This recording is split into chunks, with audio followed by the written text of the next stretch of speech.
di tengah orang-orang beriman, orang-orang soleh, bahkan para nabi dan rasul, selalu mengingatkan dan menasihati kita untuk bertakwa. Ittaqullah. Terkesan biasa, tapi kultur di dunia ilmu, kultur di dunia kesolehan, kultur di tengah-tengah orang-orang beriman itu saling memberikan wasiat dan nasihat agar bertakwa kepada Allah. Jamaah, sekarang coba kita bandingkan di kehidupan kita, dalam hidup kita, berapa kali kita menasihati orang dengan kalimat ini. Misal, bro, gue butuh advice lo dong. Siapa di antara kita, lo butuh advice gue? Iya, apa? Bertakwalah kepada Allah. Siapa di antara kita bilang begitu? Subhanallah. Waduh, gue lagi mumet nih. Ada nasihat nggak? Siapa di antara kita ketika ditanya gitu, bertakwalah kepada Allah. Oke, nggak usah sama temen deh, keluarga, sama suami, sama istri. Siapa di antara kita yang nasihatin istri kita, bertakwalah kepada Allah. Ittaqillah.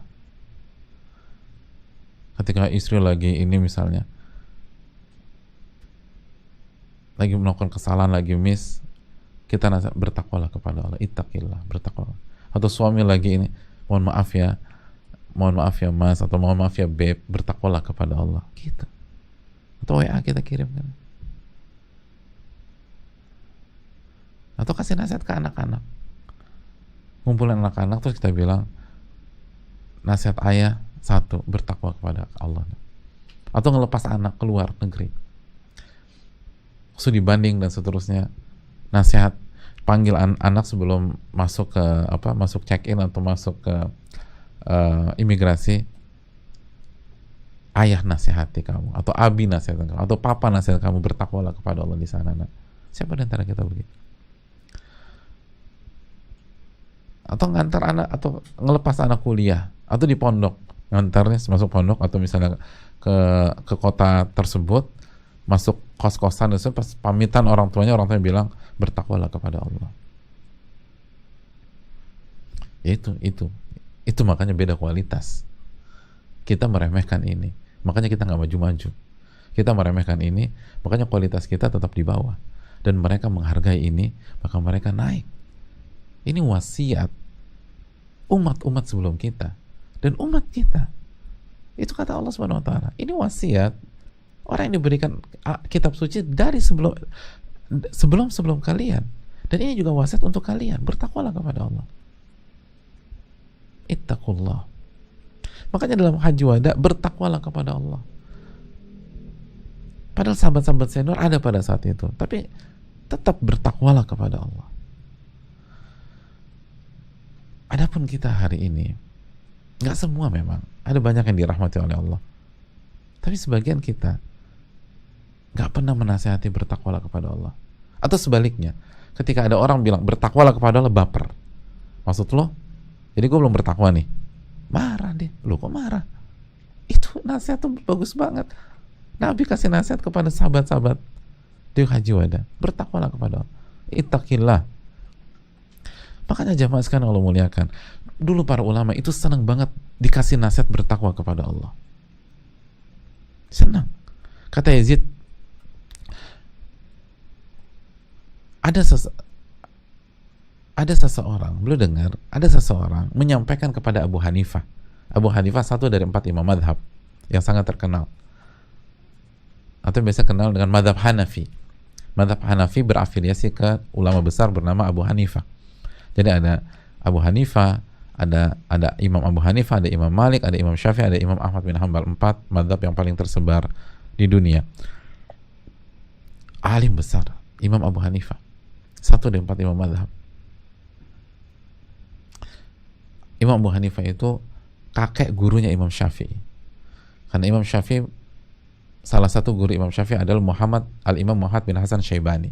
Muhammad bin Hasan Syaibani adalah salah satu murid terbaik dari Al-Imam Abu Hanifah. Jadi bayangin, kakek gurunya Al-Imam Syafi'i rahimahullah. Makanya Imam Syafi'i luar biasa. Beliau belajar dari Imam Malik, dan beliau cucu muridnya Imam Abu Hanifah. Jadi menggabungkan dua atau ilmu dari dua mazhab besar. Lalu beliau kembangkan lagi dan seterusnya. Imam Syafi'i rahimahullah.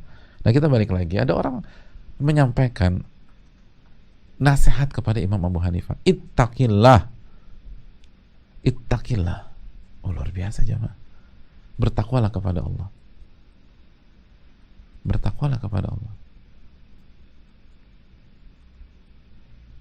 Bertakwalah kepada Allah. Disampaikan ke Abu Hanifah. Al-Imam Abu Hanifah, satu dari 4 imam madhab, alimnya luar biasa.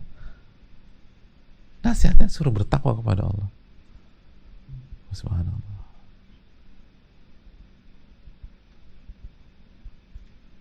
Kalau kita dikasih, kita bukan Imam Syafi'i, bukan Imam Abu Hanifah, kita baru ngaji bertakwalah kepada Allah. Maksud lo lagi. Kita baper. Tapi lihat Abu Hanifah rahimahullah, fantafadha wasfarra wa atraqa. Itu ekspresi beliau berubah.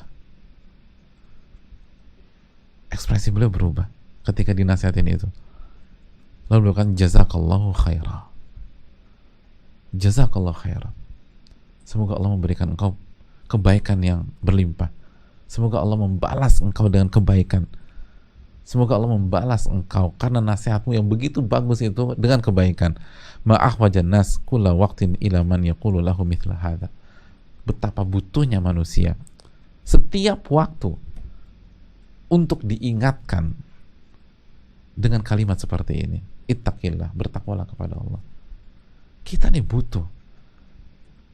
Kita butuh orang yang berkenan mengingatkan kita dengan kalimat ini, ittaqillah.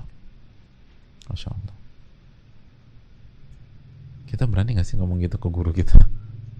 Ustadz, ittaqillah. Masya Allah. Enggak deh. Terus ada ulama gitu, ya Syekh, ittaqillah. Aduh, antum aja duluan yang coba deh. Padahal kata Imam Hanifah, kita butuh loh. Kita butuh dapat apa? Dapat wake up call seperti itu.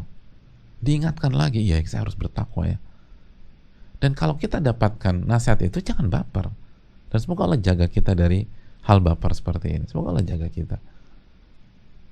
Para ulama tuh senang. Jazakallah khairan. Gak nanya, maksud lo apa sih? Maksud kamu apa? Saya kan imam. Saya udah begini. Jadi menurut kamu kurang gitu. Emangnya kamu udah bertakwa gitu? Kalau kita dibalikin lagi. Jadi pertahanan terbaik itu menyerang.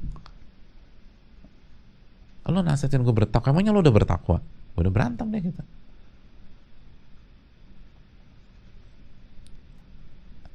Lihat nggak dibalikin sama Imam Abu Hanifah. Padahal kalau beliau mau balikin bisa.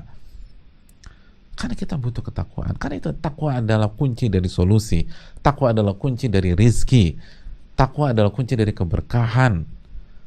Takwa adalah kunci dari kebahagiaan. Kita butuh. Dan kita suka khilaf, kullu bani Adam khata'. Setiap anak Adam banyak melakukan kesalahan. Maka kalau Nabi saja masih mengingatkan para sahabatnya di haji wada untuk bertakwa kepada Allah dan nggak meremehkan, kalau kita kira-kira kasih nasihat apa? Udah ingetin aja untuk bertakwa. Masa takwa doang gitu? Kadang-kadang kita gitu. Masa takwa doang sih? Subhanallah, doang? Ada imbuhan doang dari takwa? Takwa itu full package hadirin. Itu komplit, itu paket komplit udah. Dan ketika kita tidak punya perhatian dan meremehkan, ya itulah kondisi kita saat ini. Kurang bertakwa kepada Allah. Kurang bertakwa kepada Allah Subhanahu wa ta'ala. Ibnu Uyainah, Al-Imam Sufyan bin Uyainah, imam besar jemaah, imam besar. Belum menceritakan, qala rajulun li Malikin bin Maghul. Ada seseorang berkata kepada Malik bin Maghul, ittaqillah, bertakwalah kepada Allah. Fawada khuddahu 'alal ard. Itu Malik bin Maghul langsung sujud kepada Allah Subhanahu wa taala. Dia letakkan keningnya di atas tanah. Takut dia. Beliau takut. Itu testimoni dari Sufyan bin Uyainah, ulama besar. Lihat bagaimana para ulama dulu benar-benar memberikan perhatian penuhnya terhadap ketakwaan, nggak meremehkan.